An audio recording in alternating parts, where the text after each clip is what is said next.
jumping straight back into the action now to talk some more about the games this past Sunday. Looking at the Chargers game now, the Chargers and Raiders game, both teams in the AFC West. We just finished talking about another AFC West team in the Denver Broncos and how they got a big win.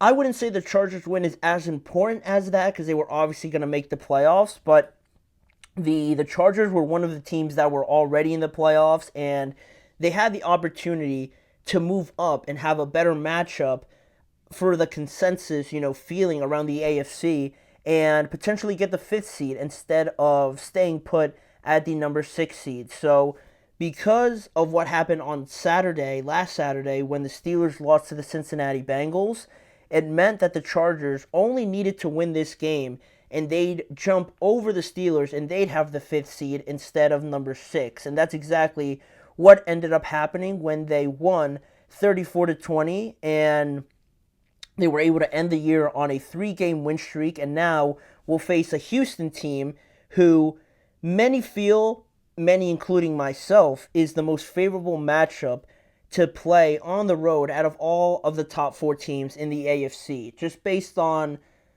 I think, just general feeling and senses around everything. I mean, you look at the Chiefs, right? They're the Chiefs.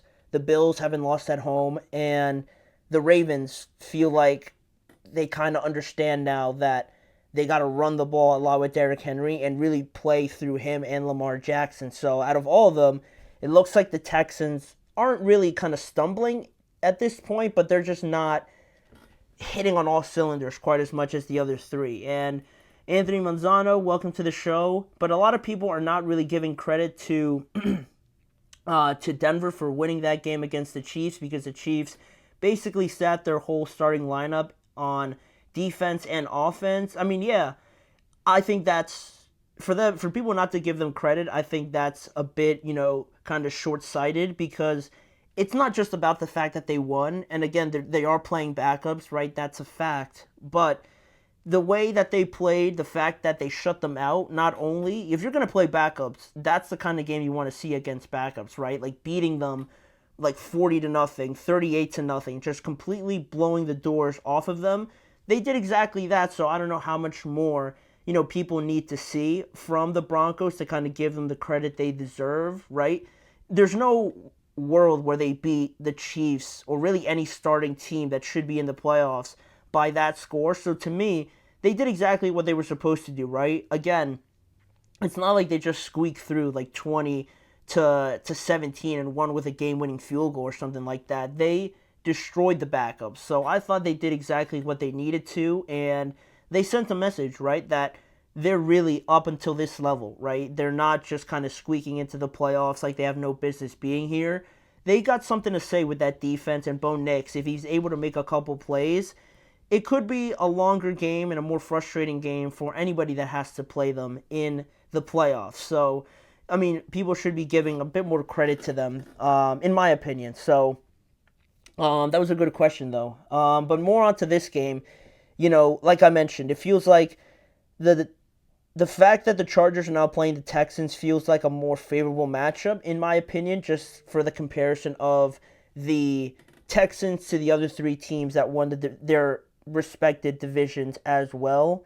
But for the other side of things, just here briefly, the Raiders, we got the news today that they fired their head coach Antonio Pierce. So despite the fact that they won their last 2 games, they finished the year 4-13, and that obviously went into firing Antonio Pierce. And yeah, I mean, they're at a weird spot now. I think I don't have the draft order in front of me, so correct me if I'm wrong. I think they have like the 7th or 6th pick in this year's draft. So, I mean, if they want a quarterback, that's not really where you want to be. So that's, some part of the frustration also with Antonio Pierce, I guess, for some people that, wanted a tank to get a better quarterback. It doesn't look like that's going to happen. So there were some frustrations there. I thought that they should have kept them one more year, because this team really, in terms of personnel, wasn't up to par whatsoever. But, they made the decision, and now they're going to have to figure that out as well.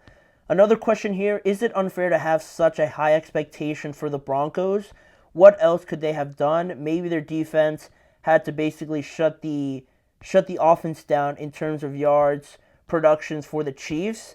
I mean, yeah, but I think we're nitpicking at that point. I mean, they held Carson Wentz to under 100 yards. They didn't allow a single point. So I mean, I think they did as much as they could. So I don't think it's bad. It's unfair to have such high expectations for the Broncos. I wouldn't say that. Because I mean, at least my expectations, I don't know what the general consensus is for the Broncos, but my expectations for the Broncos, if we're going to talk start of the year, was that they were going to be all right, around 500. So they've already exceeded expectations for me. Anything more that they're able to get is just, icing on the cake for me. For anybody maybe that thinks that they could get to like the conference championship or even the divisional round, I think you're overstretching now, but I think that just depends on what each individual expectations are for the Broncos, right? Do you think it's a bad look for the Patriots when it comes to the coaching carousel that they fire Mayo and within the next 2 to 3 weeks they're gonna be hiring Mike Vrabel to be their next head coach? Yeah. Without interviewing minority coaches. Yeah, I mean, the minority coaches is a touchy subject. I definitely think that they should interview more.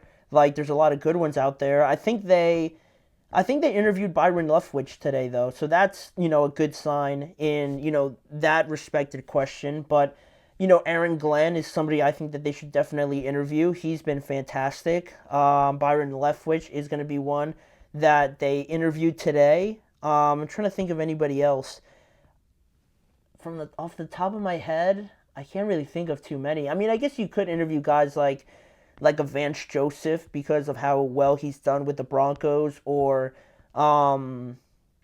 they're escaping me now. Off the top of my head, I can't think of too many. But guys like that, I think they should interview them.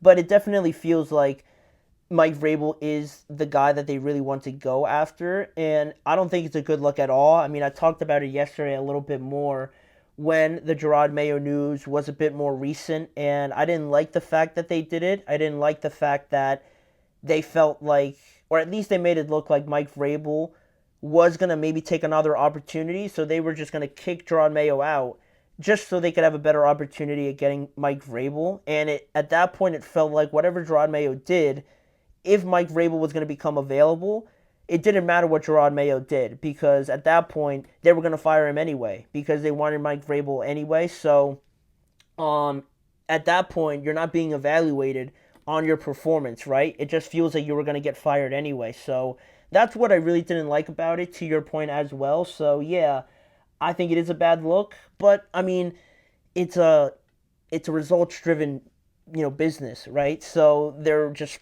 uberly focused on getting better. And if they think Mike Vrabel's that guy, it doesn't look good. I don't really like it, but it's hard to argue with them. If they really feel that's the way they got to go, then they're going to do it, right? So that's kind of what I would say in defense of the Patriots in this respect. So just to move back to the Chargers here, though, against the Raiders, to get to the question really with the Chargers that I kind of wanted to touch on here just briefly.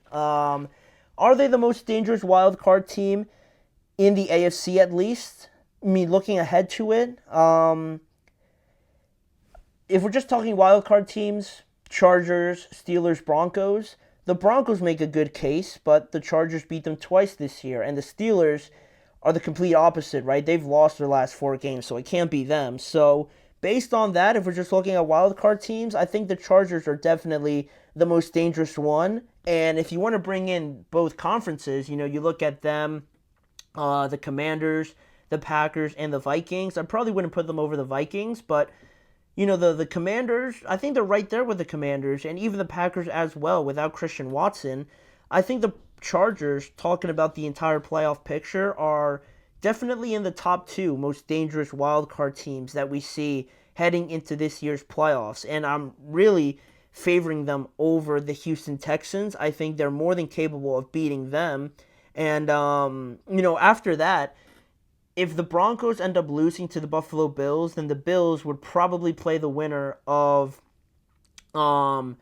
well, I guess it depends on the results, but barring no surprises, right? If the Ravens were to win, the Bills were to play the Ravens, and if the Chargers were to win, like I'm expecting them to, they would play the Kansas City Chiefs again. And they played them in both instances to two of the closest games that the Chiefs have had to play this season, right? It was only a 7-point loss in week 1, and then only a 2-point loss in week 2 in Kansas City. So that'll be a very interesting game where, it's hard to beat a team 3 times. The first game, it was only a 7-point loss. Then it got a little bit closer, and it was only a 2-point loss. And now, to play them again and kind of having that familiarity there, I'm not saying I'm picking against the Chiefs because I'm not going to do that, but it's not going to be easy. It's not going to be easy playing the Los Angeles Chargers, right?